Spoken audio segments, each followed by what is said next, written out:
back home carefully. As soon as he reached home, he put his bag in a corner and ran towards his brother's room. जो भी बंदी हमारे यहाँ निरुद्ध होते हैं, जो भी जिस भी क्लास में पढ़ना चाह रहे हैं, जिस भी लेवल पे उनकी पढ़ाई रुक गई थी, उसके आगे की पढ़ाई की व्यवस्था हम लोग करते हैं। जरूरी नहीं जेल जाने वाला हर व्यक्ति अपराधी ही हो। कभी कभी परिस्थितियों का मारा व्यक्ति जेल पहुंच जाता है, लेकिन एक बार जेल पहुंच जाए तो फिर पुरानी कहावत है कि जेल में जाने वाला व्यक्ति एक शातिर अपराधी बनकर निकलता है।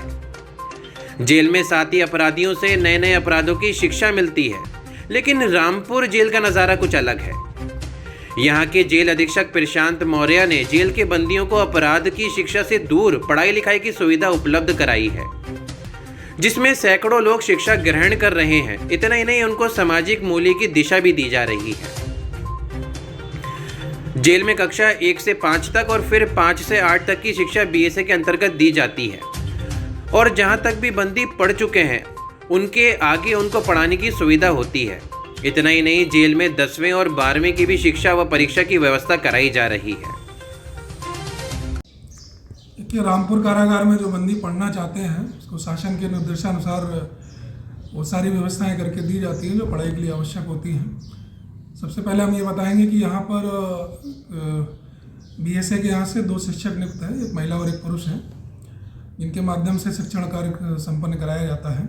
शेष जो अन्य शिक्षित बंदी है उनका भी सहयोग लेते हैं हम लोग। तो इस समय जो भी बंदी हमारे यहाँ निरुद्ध होते हैं, जो भी जिस भी क्लास में पढ़ना चाह रहे हैं, जिस भी लेवल पे उनकी पढ़ाई रुक गई थी, उसके आगे की पढ़ाई की व्यवस्था हम लोग करते हैं। इसमें जो है कि क्लास 1 से लेके 5 तक के लिए और 5 से लेके 8 तक के लिए यहाँ के जो गवर्नमेंट स्कूल्स हैं, इसमें हम लोग एडमिशन भी करवाते हैं। और शिक्षण का कार्य जो जेल के अंदर होता है, ये दिन प्रतिदिन के आधार पर होता है। इसके बाद इनका एग्ज़ाम लिया जाता है और इसके बाद इनको जो है प्रमाण पत्र भी तत्संबंधित स्कूल से मिलता है।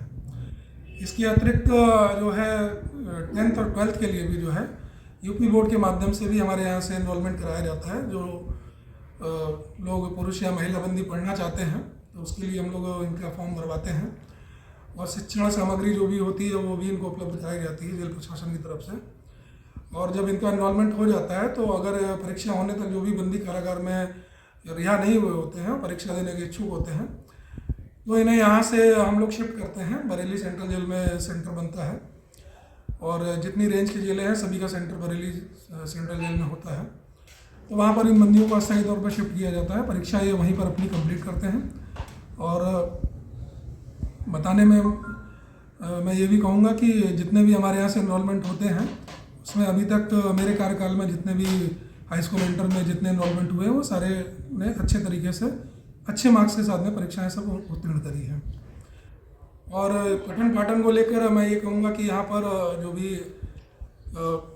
होता है, दिन प्रतिदिन आधार पे नियमित तौर पे क्लासेस चलती हैं। उसमें इंग्लिश मैथ से लेकर जितने भी सब्जेक्ट होते हैं वो सभी जो यहाँ के जो टीचर्स हैं वो उसको पढ़ाते हैं। शिक्षण से रिलेटेड जो भी सामग्री है, किताबें हो गई, कॉपी हो गई, लिखने का लेखन सामग्री सब हो गई, ये सारी जेल प्रशासन की तरफ से उपलब्ध कराई जा रही है। सर, टोटल कितने बच्चे इस वक्त शिक्षा जो है वो हासिल कर रहे हैं जेल बंदियों के अंदर से? देखिए, इस साल जो हमने कराया है वो क्लास 1 से लेके 5 तक का जो 95 लोगों का एनरोलमेंट कराया है, और क्लास 5 से लेके 8 तक जो है 42 लोगों का करवाया है। क्लास 10th में जो है 5 लोग हैं, क्लास 12 में जो है 2 लोग हैं। तो ये क्लास 1 से लेकर 5 तक जो बच्चे हैं, जो कैदी हैं, वो कितनी उम्र के होंगे सर? देखिए, ये अलग अलग वर्ग के होते हैं। इसमें मैक्सिमम जो हैं वो तो 18 से 21 के बीच वाले ही जो लोग आ गए हैं, जिसको अल्पवयस्क हम लोग कहते हैं। ये उस कैटेगरी के बच्चे हैं सब, जो पहली बार फर्स्ट टाइम ऑफेंडर हैं, छोटे मोटे अपराधों में आ गए हैं, चोरी है, जिनमें सुधार की ज़्यादा संभावना है। तो फोकस ये रहता है कि इन लोगों को पढ़ाई के माध्यम से किसी तरीके की अच्छी एक्टिविटी में अगर हम लोग डाल पाएँ, तो चूँकि इनका एज ग्रुप कम है, इसमें सुधार के अच्छे रिजल्ट देखने को मिलते हैं। शेष इसके अलावा भी अगर कोई पढ़ना चाहता है और बहुत कम पढ़ा लिखा है, वो अपना चाहता है, तो उसको भी हम लोग एनरोलमेंट करवाते हैं। उसमें एज ग्रुप कोई बाधा नहीं है। सर, टोटल कितने बंदी जो पढ़ाई कर रहे हैं सर? टोटल इस समय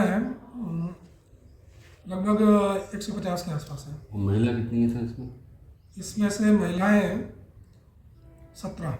17 महिला। तो सर इनके बाद जो शिक्षा हासिल करने के बाद कुछ उनमें चेंजिंग नज़र आ रहा है सर आपको सर? ये जो पढ़ाई कर रहे हैं तो उसके बाद कुछ उनके स्वभाव में कुछ चेंजिंग आया हो सर? देखिए, चेंजिंग स्वभाव में स्वाभाविक रूप से आनी ही है। जो लोग अपनी शिक्षा से विमुख हो गए, छोड़ दिए किसी वजह से, उनमें कहीं ना कहीं एक हीन भावना तो रहती है कि हमारी शिक्षा जो है किन्हीं भी कारणों से बीच में छूट गई। तो अगर उन्हें दोबारा अवसर मिलता है तो उसमें वो उनका उत्साह तो दिखता है। और चेंजिंग को लेके ही मैं ये जरूर कहूँगा कि जो बच्चे शुरुआती दौर में क्लासों में नहीं बैठते हैं, जो लोग धीरे धीरे करके जब उनमें जो है पढ़ाई के प्रति जब रुचि जागती है तो फिर वो नियमित तौर पर क्लास में बैठना और उसमें एक्टिव पार्टिसिपेशन जो है वो दिखना उनका शुरू हो जाता है। तो हम कह सकते हैं कि चेंजिंग बहुत अच्छी आती है सर।